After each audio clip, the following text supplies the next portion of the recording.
Let's work through this comment together. So quick background, I did a live stream with my Nazarene pastor, and he articulated and defended the doctrine of entire sanctification, which states that God, by grace, can perfect the believer in this life. I clipped a section of the live stream where the pastor defends that view if you want to go check it out, but this is where that comment comes from. I think this commenter has misunderstood the argument a little bit, because it's not that God is perfect, therefore believers are perfect. It's that God is perfect and can make the believer perfect in this life. Now, I myself am not Nazarene. I don't follow the Wesleyan holiness tradition, so I disagree with the idea of entire sanctification. And I would say that perfection is an attribute that will be attained by us in the eschatological age.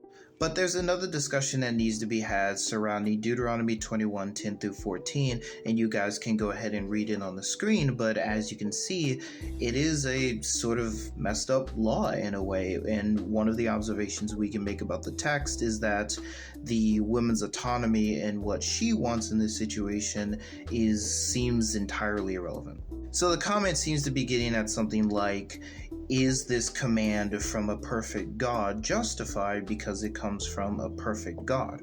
And that would seem evil and problematic and so on.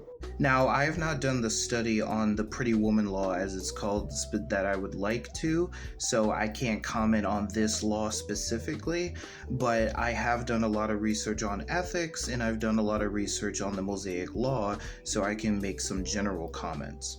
The first point to note is that the Mosaic law is not perfect. There is imperfection in the Mosaic law, and that is recognized in the Old Testament and the New Testament, both with regards to ritual practices, morality, and other things. The second point to make is that your comment seems to imply within it a sort of divine command theory of ethics, and I think divine command theory is ultimately flawed and would prefer a virtue ethical theory instead, which I think the New Testament actually teaches us. A third point to make is that morality does depend upon the covenant that you're a part of.